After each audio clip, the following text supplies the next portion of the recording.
अब पुण्यात्माओं परमात्मा बतावे, और जिनको परमात्मा सतलोक लेकर गए थे उन वापस छोड़ा, उन्होंने वही ज्ञान दिया। और आज ही उदास बतावे, हमारे सदग्रंथ इतिहास बतावे, और फिर भी विश्वास ना होगा तो फिर कद होगा भाई आपके। अब जैसे कई भक्त जिन्होंने भक्ति करनी नहीं, बकवादों में रहना है, वो क्या कहते हैं, एक आध ही ऐसी दुर्बुद्धि रखता है कि भगवान परमात्मा कबीर जी ने आदरणीय धर्मदास साहिब जी को सतलोक दिखाया था, आदरणीय नानक साहिब जी को, आदरणीय मुल्कदास साहिब जी को, आदरणीय गरीबदास साहिब जी को, आदरणीय गीसा दास साहिब जी को, इन सबको सतलोक दिखाया था। तो हम पर भी दया कर दो, एक बार दिखा दो। तो पुण्यात्मा ऐसा होता है, अब जैसे लड़की का विवाह करने नाता जोड़ने जाते हैं, माता पिता होते हैं, चाचे ताऊ या कोई मामा फूफा सास जाते हैं, आके फिर उस लड़की के सामने ही घर पे चर्चा चलती है, ऐसा लड़का है, ऐसा घर है, उनका ऐसा रहन सहन है। तो वो एक बतावे, दो बतावे, चार बतावे, पांच गए थे पांचों बतावे। तो उस लड़की को पहले तो पिता के मुख से वचन सुनते ही संतुष्टि हो जाती है, जो पिताजी बता रहे फाइनल है। फिर उसके समर्थन में सभी एक जैसी बातें करते हैं, तो उसको उसका कंसेप्ट क्लियर हो जाता है, जो बताया जा रहा है ऐसा ही मिलेगा और ऐसा ही होता है। अब जैसे दास बता रहा, भगवान खुद आकर बता के क्यों ऐसा है, तो इसमें ये कहना मैंने दिखा लाओ, तो ये एक अनाड़ी लड़की ऐसी बात करती है। अब जैसे फिर थोड़ा ध्यान से सुनना इन बातों को। परमेश्वर कबीर साहिब जी आदरणीय गरीबदास साहिब जी को और आदरणीय मुल्कदास साहिब जी को, आदरणीय धर्मदास साहिब जी, आदरणीय नानक साहिब जी को सचखंड लेकर गए, और वहाँ जाकर के उन्होंने ये कह दिया था, भगवान हमें यहीं रख लो, अब वापस ना भेजो। तो परमात्मा ने कहा था वापस जाना पड़ेगा, तुम यहाँ से जब गए थे भक्ति से परिपूर्ण थे, अब तुम कंगाल हो लिए वहाँ भीख मांगते फिरते हो, एक रोटी के लिए सारा दिन धंधा करते हो, और यहाँ से तुम इतनी भक्ति लेकर गए थे कि इसने ऊपर के स्वर्ग बनाए, पहले उन स्वर्गों में रखा, तुम्हारे कोई होटल बना रखे इन्हें स्वर्ग, वहाँ चार्ज लेता तुम्हारी कमाई से, भक्ति करते हो, मेरी शक्ति देता हूँ मैं, और खर्च करवाता ये तुम्हारा होटल वाला काल निरंजन ब्रह्मा विष्णु महेश, इनके रेस्टोरेंटों में स्वर्गों में जाकर अपने नाश करते रहते हो तुम। तो वापस जाओ, मैं ऐसा मंत्र दूंगा तुम्हें, ये सतनाम, इसका सेवन करके तुम उतने ही चार्ज हो जाओगे जितने यहाँ से गए थे, और इस भक्ति की शक्ति से तुम वापस आओगे। नु तो तुम्हारे पहले थे ना, तो ऐसे राखण जोगे होते थे। तो उन महापुरुषों को अपना गवाह भी बनाना था मालिक ने, कि आज मेरे बच्चे मुझे पहचान लेंगे। एक तो गवाह आंखों देखा तो समझिए, और फिर वेद मेरा भेद है, मैं ना वेदन में के माही, और जौन वेद से मैं वेद जानते नहीं। चारों वेद बताऊं, परमात्मा ऐसी लीला करता है, वो ऐसा करता है, वहाँ सतलोक है, वहाँ पर वहाँ रहता है, तेजों में स्थान है, और मोक्ष प्राप्त प्राणी भी उसी लोक में चले जाते हैं। वेद गवाही दें, परमात्मा ने स्वयं आकर जो ज्ञान दिया सूक्ष्म वेद, उसके अंदर प्रमाण है। तो भगवान ने वहाँ से इनको भेजा और कहा कि आप ये मंत्र जाप करना सतनाम का, ये सतनाम जाप करना है। और इसकी कितनी वैल्यू है एक सतनाम की।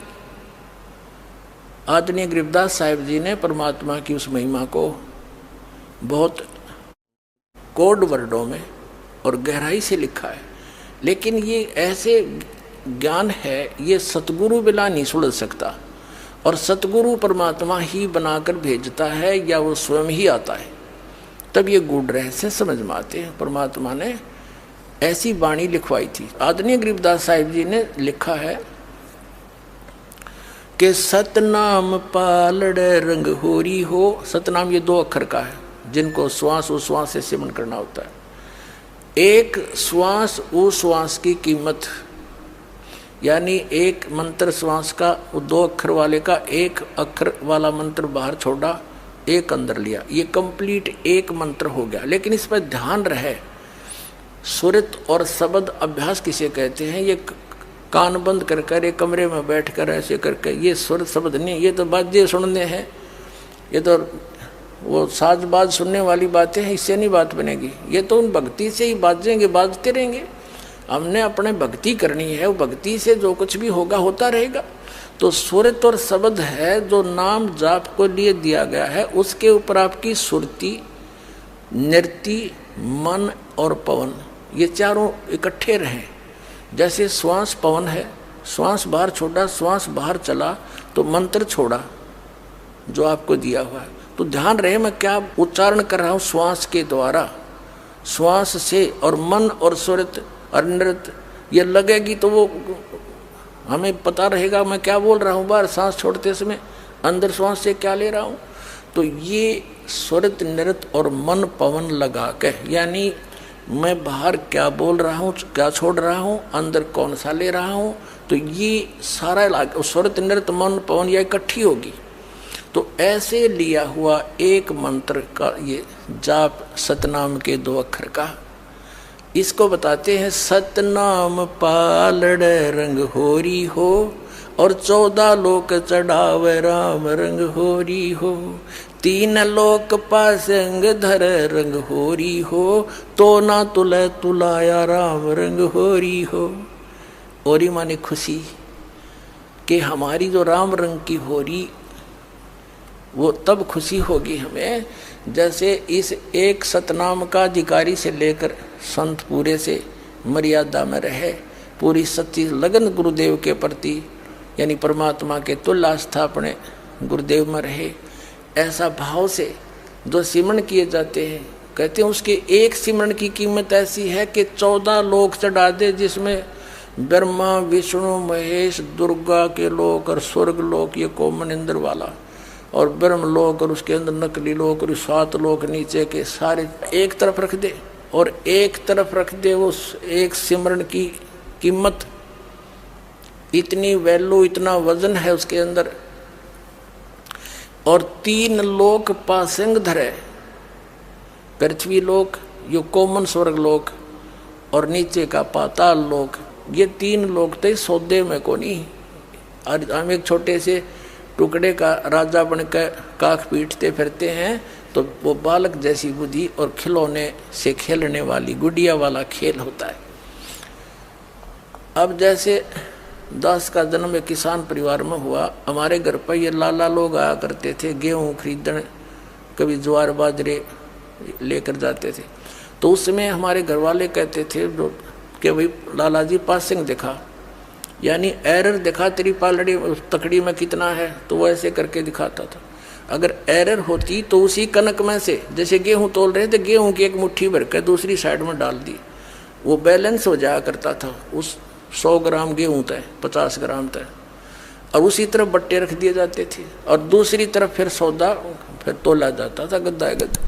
तो वो जो पासिंग रखा है मटेरियल, वो तो उसका कोई सौदे नहीं है। तो पुण्यात्माओं, ये कोई डूम बाट के गीत नहीं, को मांगणियाँ खानियाँ ने बना के हमें नहीं दे रखी वाणी है। ये धनी की दी हुई ज्ञान है और आपके लिए है।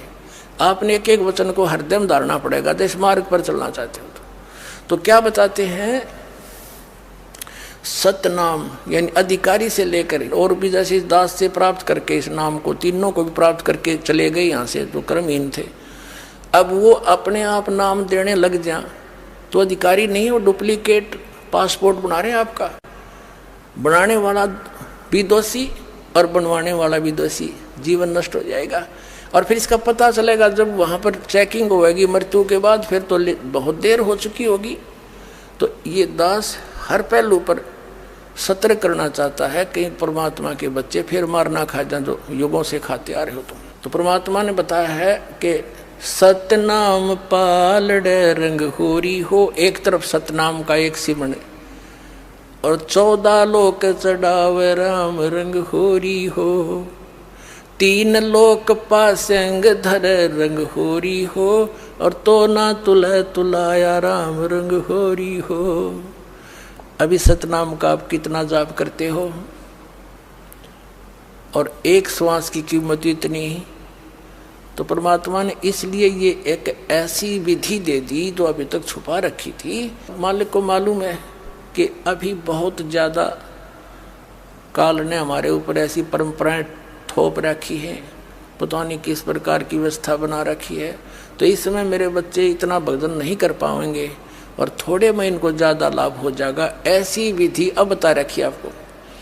तो आप सारे दिन में श्वास का सिमरण, वैसे तो जितना श्वास उस श्वास में बताया है, टाइम मिलते डटे नहीं, तो 1 घंटे में 1000 जाप हो जाते हैं, 900 जाप होते हैं 1 घंटे में श्वास उश्वास के करे तो सारा दिन में अगर इतने भी तुम कर लोगे, ये कोई नो भी नहीं एक हठ योग करके कितने बैठ के करना है, बस में बैठे हो बस में कर लो, गाड़ी में बैठे हो उसमें कर लो, पैदल चल रहे हो वहाँ कर लो, लेट के कर लो, बैठ के कर लो, किसी तरह कर लो, सिमरण करते रहो सारा दिन। जैसे ताश खेलना 4-4 घंटे 6-6 घंटे इब का गेर हाँ इब का मारे, सारा दिन बकवाद करें जा और कति बोर नहीं होवे। अब भगवान की भक्ति में यू मन बकवाद करने लग जा तो यू इतना भी कर लोगे, 1 घंटे का नहीं 1000 सिमरण भी डेली कर लोगे, थोड़ा बेड़ा पार हो जाएगा, सत्कर मान लियो, पर रहियो मर्यादा में। बोलो सतगुरुदेव की जय हो।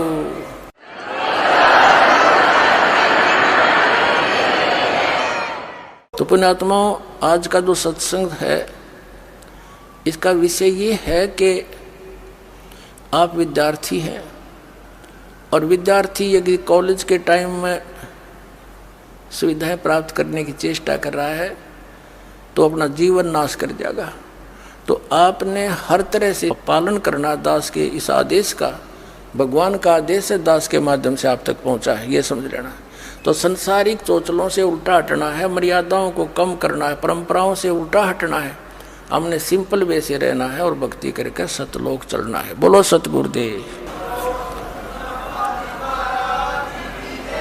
परमपिता परमात्मा पूर्ण ब्रह्म, सारी सृष्टि के रचनहार, सभी जीवों के जनक, सभी ब्रह्मांडों के उत्पत्ति करता, ये कबीर परमात्मा है, कबीर साहिब है। जिन महापुरुषों को परमात्मा की प्राप्ति हुई, उन महापुरुषों ने परमात्मा की महिमा आंखों देखी बताई। उनमें से आदरणीय गरीबदास साहिब जी, गांव छुडानी, जिला झज्जर वाले, एक पुण्यात्मा हैं जिनको परमात्मा सीधे आकर मिले और सतलोक सचखंड यानी उस शाश्वत स्थान को दिखा करके, जहाँ से हम आए हुए हैं वो हमारा मूल स्थान दिखा करके, और सभी भगवानों की जिनको हम परमात्मा माना करते थे, श्री ब्रह्मा, श्री विष्णु, श्री शिव जी और ब्रह्म और परब्रह्म, इन सभी की स्थिति से परिचित करा के उस प्यारी आत्मा को वापस शरीर में छोड़ दिया था। अब आंखों देखा हाल उन महापुरुषों ने कैसे बताया है। ग्रीव अनंत कोट ब्रह्मांड का, एक रति नहीं भारे, सतगुरु पुरुष कबीर हैं ये कुल के सिरजनहारे। अनंत कोटि ब्रह्मांड का उस मालिक के ऊपर कोई एक रति नहीं भार, और सतगुरु पुरुष कबीर हैं ये कुल के सिरजनहार। उस परमात्मा ने अपनी वचन शक्ति से सभी ब्रह्मांडों की रचना की, 5 तत्व 3 गुण बनाए और सब व्यवस्था उस मालिक ने, कबीर परमात्मा ने की। जिस प्रकार एक इंजीनियर जहाज बना करके उसके अंदर आराम से बैठ जाता, जहाज चल रहा होता है, जैसे आसमान में रॉकेट छोड़े जाते हैं, उनको स्वचालित करके भेज दिया जाता है, वो अपने आप चलते रहते हैं, कई कई वर्षों तक वो सफ़र करते रहते हैं और वैज्ञानिक उसके अंदर बैठे हुए होते हैं। ऐसे इस परमपिता परमात्मा कबीर जी ने असंख्य ब्रह्मांडों को रचकर, ये समर्थ शक्ति इनके अंदर विराजमान है, जहाँ चाहे वो चले जाते हैं। जैसे जहाज को किसी भी कोने में आगे पीछे, फर्स्ट सीट पे, लास्ट सीट पे, बीच में कहीं बैठो, वैज्ञानिक उसकी मौज है। इसी प्रकार उस परमात्मा के विषय में गरीबदास साहिब जी ने कहा है कि अनंत कोटि ब्रह्मांड का एक रति नहीं भार, और सतगुरु पुरुष कबीर हैं ये कुल के सिरजनहार। उस परम पिता ने जिसने हम सब की उत्पत्ति की, सब ब्रह्मांडों की रचना की, उसी ने आकर हमें ये ज्ञान कराया है कि आप सभी आत्माएं यहाँ के स्थायी निवासी नहीं हो, आपका यहाँ पर ठिकाना नहीं है, और आप सभी को यहाँ एक भूल भुलैया में डाल करके विवश करके रखा हुआ है। आप जिस लोक में रह रहे हो, जिनको तुम अपने मालिक मानते हो, ये दयालु नहीं है। ये दयालु होते हुए भी दया नहीं कर सकते आपके ऊपर। जैसे ब्रह्मा विष्णु महेश ये अच्छी आत्माएं हैं, तीनों पुण्य आत्मा हैं, श्रेष्ठ आत्माएं हैं, तो इनको काल ने अपने व्यवस्था बनाए रखने के लिए चुन रखा है, और इनको भी धोखे में रखता है, इनके रूबरू नहीं होता कभी, और इनको ऐसा झटका देता रहता है, ये भी डरते रहते हैं, भयभीत होकर के सब कार्य करते रहते हैं। तो ये कुछ भी परिवर्तन नहीं कर सकते। ब्रह्मा विष्णु महेश आपकी किस्मत भाग्य में, प्रारब्ध के अंदर कुछ भी परिवर्तन नहीं कर सकते। जैसा आपका कर्म है वो एज इट इज दे सकते हैं। आपके ऊपर कोई आपत्ति आनी है तो आएगी ही आएगी। तो इसलिए ये दयालु होते हुए भी दया नहीं कर सकते। और जो इनका पिता है ये काल भगवान, इसका नाम ही काल है। काल में दया नाम की चीज नहीं होती। कसाई जो होता है, तो कसाई जो बकरे पालता है वो उनके प्रति दया नहीं रखता, स्वार्थ रखता है। और वही दशा आप और हम की यहाँ पर है पुण्यात्माओं। क्योंकि हम तत्व ज्ञान से घने अपरिचित हैं, आसपास भी नहीं हम भक्ति और भगवान के, इसलिए हमने जो ज्ञान सुना है वो सब अज्ञान सुन रखा है। और इस काल के व्यवस्था में कितना चतुर बन ले इंसान, चाहे कितना वैज्ञानिक बन ले, कल मृत्यु हो जाओ, विज्ञान के काम आई, उसका गधा बन का अंडेगा वैज्ञानिक। फिर कहने का भाव ये है कि इस माइंड का हम प्रयोग परमात्मा के मार्ग में लगावें। जहाँ हम अन्य डले ढो रहे हैं उसको त्याग कर केवल एक सिंपल वे से साधारण तरीके से रहें, राग द्वेष खत्म करें। इस बात को याद रख के कि हम सभी वैसे ही दुखी हैं। यहाँ पर काल की व्यवस्था में हम दुखी हैं। इस काल के लोक में सुख नाम की चीज नहीं।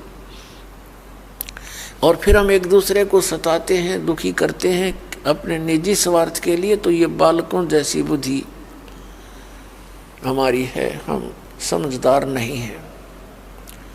और ये समझदार बनाने के लिए आपको ये सत्संग सुनाया जाता है जो भगवान ने आपको बताना चाहा था 600 वर्ष पहले, और वो हम ग्रहण नहीं कर पाए क्योंकि हम सभी अशिक्षित थे। और जिनको हम गुरु माना करते थे, ऋषि में ऋषि और ये काजी मुल्ला पीर, ये सदग्रंथों से अपरिचित थे। इसलिए परमेश्वर का विरोध करा दिया था कि कबीर झूठा है, अशिक्षित है, ये क्या जाने वेदों कुरानों पुराणों के बारे में। तो उस समय तो हम इस बात से संतुष्ट हो गए थे उन नकली झूठे गुरुओं की कि कबीर साहब जो हैं ये अशिक्षित हैं। और सभी सदग्रंथ जैसे पवित्र चारों वेद, पवित्र श्रीमद् भगवद गीता, पवित्र पुराण आदि, ये सभी संस्कृत भाषा में लिपिबद्ध थे। और संस्कृत भाषा ऐसी जटिल मानी जाती थी क्योंकि जनसाधारण इसको समझ नहीं सके था। केवल एक ब्राह्मण वर्ग ही इसको पढ़ने का अधिकारी था। ऐसे ही अन्य भाषा जैसे अरबी है तो मुसलमान ही पढ़ सकते थे, दूसरों को अलाउड नहीं थी। तो काजी लोग ही पढ़ा करते थे। उसमें परमात्मा हमें याद दिलाया करते थे कि जो ज्ञान तुम ग्रहण कर रहे हो ये काल का है, ये सच्चा ज्ञान नहीं, ये झूठा ज्ञान है। अब हम जो यहाँ रह रहे हैं इस काल के लोक में, और परमात्मा ने जो हमें ज्ञान दिया है कि तुम ऐसे मालिक को पूज रहे हो जो तुम्हें खाता है, इसको तुम एक अच्छा भगवान मानते हो। जैसे हम क्या देखते हैं, कितने बढ़िया बाग बगीचे, काजू किस्मत सेब संतरे, मेवा और फल, झरने बहते हैं, दरिया चल रही है, वर्षा हो जाती है, बादल छाते हैं, शीतल हवा चलती है,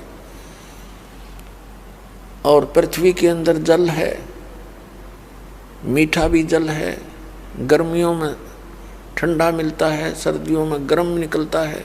इन सभी यहाँ की सुविधाओं को देखकर ऐसे लगता है हमें कि परमात्मा कितना दयालु है, इसने कितना ध्यान है, सब सुविधाएं उपलब्ध करा रखी हैं, लंबे चौड़ा क्षेत्र पृथ्वी है।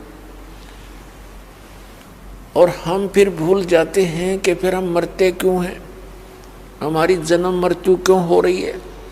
एक ही परिवार के 4-4 सदस्य एक दुर्घटना में या किसी बीमारी के कारण मारे जाते हैं, और एक व्यक्ति आजीवन जो संपत्ति जोड़ता है, बाकी कुछ काम सूझता नहीं उसको, और 1 सेकंड में मृत्यु को प्राप्त हो जाता है, जोड़ा जाड़ा यहीं रह गया। इधर हमारी कभी बुद्धि जाती नहीं। क्यों नहीं जाती? क्योंकि हम तत्व ज्ञान से अपरिचित हैं। अब जैसे कसाई बकरे पालता है, उनके लिए कितनी सुविधा करता है, वो अलग से उनकी व्यवस्था करता है, शेड डाल देता है, झोंपड़ी, और उनके लिए एक चरागाह परचेज करता है, उसी में एक छोटा सा जोहड़ बना देता है, तालाब बना देता है।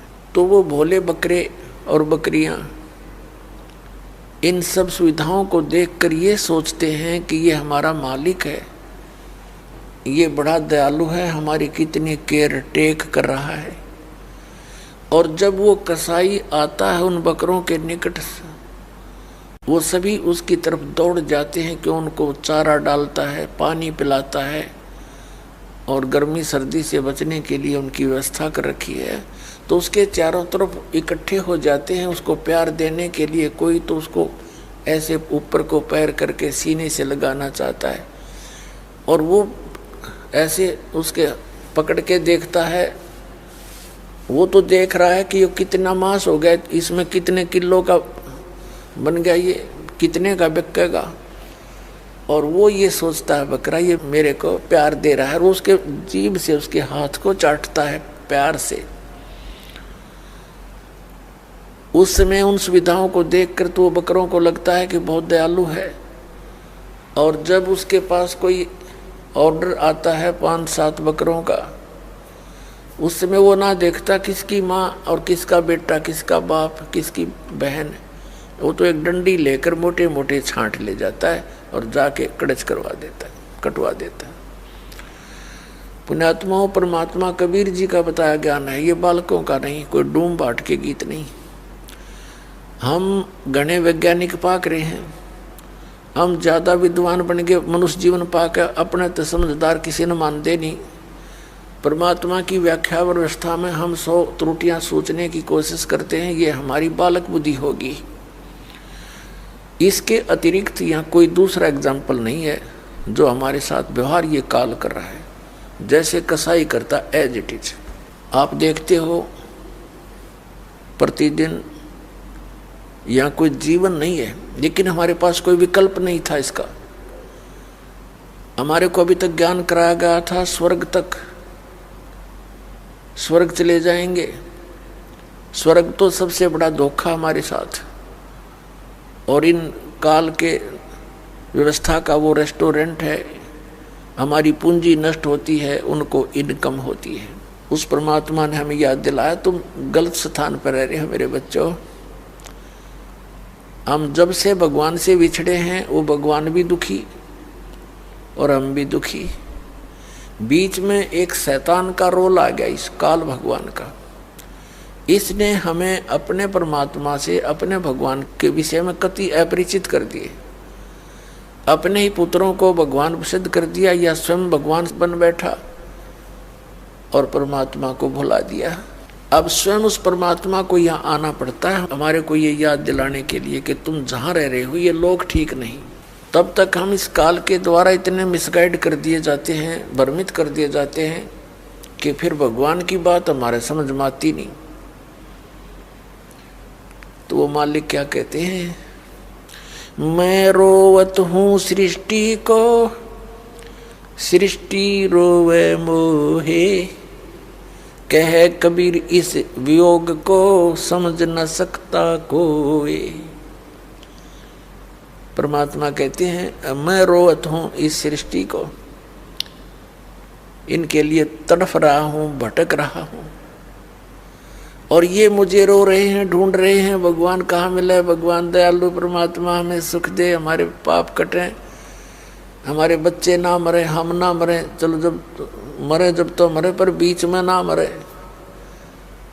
और हम जिन पूजाओं को करते रहते हैं उनके करते करते हमारी खूब दुर्गति रहती है। मरना है मर भी जाते हैं और जो होना है वो हो ही जाता है। तो परमात्मा कहते हैं मैं रोवत हूँ सृष्टि को, और ये सृष्टि रोवे मोहे, कहें कबीर इस वियोग को जो हमारे बीच में पर्दा डाल दिया, समझ नहीं सकता कोई। तो उसको समझाने के लिए परमात्मा ही आते स्वयं, क्योंकि वो हम उसकी आत्मा हैं, हम उसके बच्चे हैं। और अपनों का अपनों कोई दुख होता है नहीं, ये भगवान होता। और यहाँ क्या हालत हो रही है हमारी, फ्लड आता है तो मर जाओ, लाखों आदमी खत्म। भूकंप आता है तो सब कितने मर जाओ, लाख मरो, 2 लाख मरो, नो प्रॉब्लम। कहीं दुर्घटना होती है, ट्रेन की ट्रेन भिड़ जाती हैं, बसें की बसें खड्डों में गिर जाती हैं, 30-30, 40-40 व्यक्ति एट ए टाइम मर जाते हैं, जिसमें पूरे परिवार के परिवार भी होते हैं। और हम शेष बचे हुए फिर भूल भाल जाते हैं, फलाना मर गया, हाँ ऐसा ऐसे हो गया, उसके साथ ऐसे ऐसे हो गया, बस इससे आगे हम सोच नहीं पाते। क्योंकि हमारे ऊपर इस काल के इस माया का जबरदस्त असर है। कबीर ये माया अटपटी सब गट आन अड़ी, और किस किस न समझाऊं या कुएं भांग पड़ी। हम इतना सोच ही नहीं पाते, इतना गहराई से जाते नहीं। जिसके चोट लग गई उसको तो दुख है, बाकी तो औपचारिकता करने जाते हैं।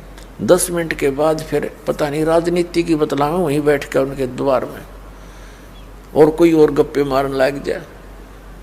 तो कहने का भाव ये है कि यहाँ से पीछा छुटवाओ इन दुखों को याद करके। अब वो समय आ गया है, तुम यहाँ से पीछा छुटवा सकते हो, आप मोक्ष प्राप्त कर सकते हो। उसके लिए सिंपल सा काम है, सिंपल, इससे सिंपल कोई पृथ्वी पर कार्य नहीं जिससे मोक्ष हो सकता है। एक रोटी बनाते हैं बहन बेटियां, और 2-2, 3-3 टाइम बनाते हैं। उसमें कितना सांग जोड़ना पड़ता है, कितनी व्यवस्था करनी पड़ती है। कोई गैस लाओ, लकड़ी लाओ, चूल्हा बनाओ, प्रांत, थाली, चिमटा, पलटा, प्लेट, कटोरी, गिलास और कढ़ाई, फ्राई, पता नहीं क्या क्या इकट्ठा करना। और फिर सब्जी काटो और सारा साजवाज, आटा गूंदो, पीसो या पिसवा के लाओ। तो तब हम रोटी डेली बनावें और 3-3 बार बनाओ और अग्नि के आगे जलते रहें, और वो कंपलसरी ना खाओ तो मर जा। लेकिन जो और हानि हमें हो रही है उसका हमें ध्यान नहीं, क्योंकि हमें ज्ञान कराने वाला कोई मिला नहीं, दृढ़ता से कोई कहने वाला मिला नहीं। हमें तो सिर्फ फॉर्मलिटी, औपचारिकता कभी सुन ली, भाई चल वहाँ जाते हैं साल में एक बार, मत्था टेक आते हैं किसी इष्ट धाम पर, बस होगी पूजा। अपने आप कोई मंगलवार का व्रत रखा है, कोई शुक्रवार का रख लेते हैं, इस तरह की व्यवस्था। कोई गीता पढ़ लेता है, कोई कुरान पढ़ लेता है, कोई पुराण पढ़ लेता है, कोई गुरु ग्रंथ साहिब की वाणी पढ़ ली, बस अपने आप लग रहे हैं। तो परमात्मा कहते हैं गुरु बिन काहू न पाया ज्ञाना, जो थोथा वो छड़े मूड किसाना। गुरु बिन वेद पढ़े जो प्राणी, समझे अनुसार रहे अज्ञानी। गुरु बिन माला फेरते, गुरु बिन देते दान, गुरु बिन दोनों निष्फल हैं, चाहे पूछो वेद पुराण। परमात्मा के इस विधान का नाजायज फायदा उठा लिया नकली गुरुओं ने। ये गुरु बन बैठे, हमें संतुष्टि होगी कि भी ठीक है गुरु होना चाहिए, गुरु बन गया, बस गुरु जी में हमें मिल गया, बस बात ठीक होगी, पूरी सब फॉर्मेलिटी पूरी होगी, गुरु जी होना चाहिए, गुरु जी हो गया। लेकिन ये भी साथ कहा कि नकली गुरुओं से कोई लाभ नहीं होना। तो इस प्रकार हम परमात्मा के विधान से अपरिचित होकर हम यहाँ भटक रहे हैं। परमात्मा पाना बहुत ही आसान है। अब जैसे कोई मजदूरी करता है, सुबह से लेकर शाम तक 8 बजे से लेकर 5 बजे तक अपना काम मजदूरी, मिट्टी डालता है, कस्सी बजाता है। किसान है, उसका तो कोई टाइम में को नहीं, सुबह 6 बजे चला जाता है, शाम में 8 बज जाते हैं, सारा दिन खेतों में। और दुकानदार है, सुबह जा बैठे 8 बजे, रात के 10 बज जा, सारा दिन वही अपना कितनी मेहनत करता है। ऐसे ही कर्मचारी अधिकारी समझो, सुबह जा बैठते हैं अपनी सीटों पर, सारा दिन करते रहते हैं काम। और किस लिए? 2 रोटी के लिए, बस, नथिंग एल्स। और उसके लिए इतना समय 8-9 घंटे कंपलसरी।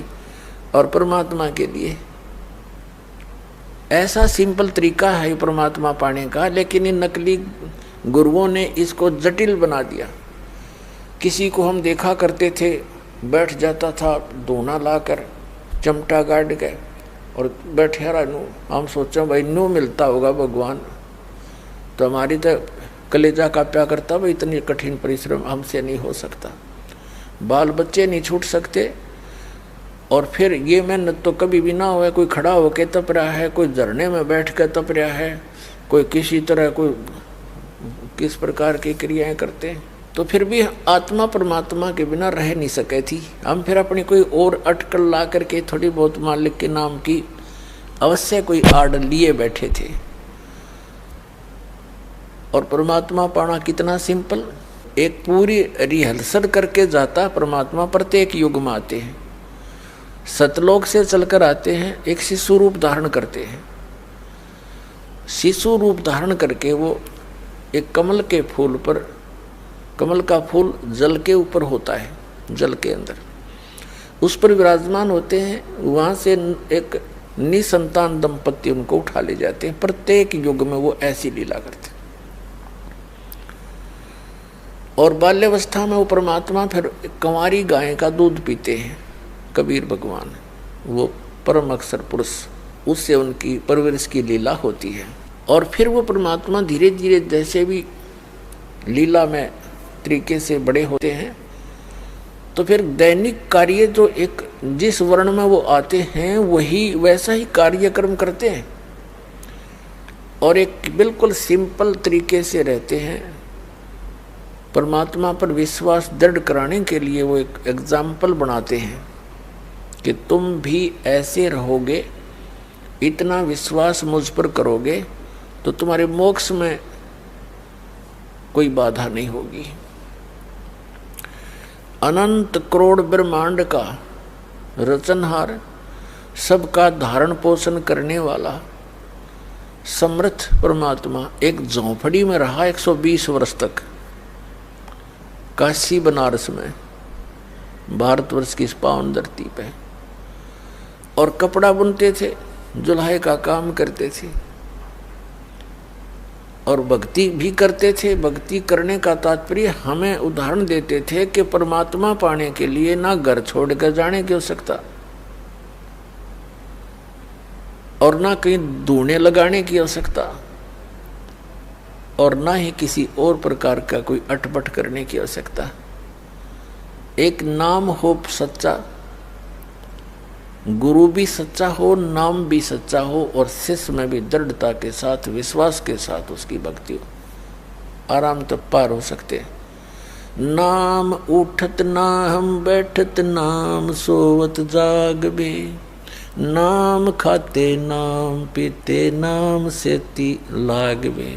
अब क्या बताते हैं परमात्मा के मेरी प्राप्ति के लिए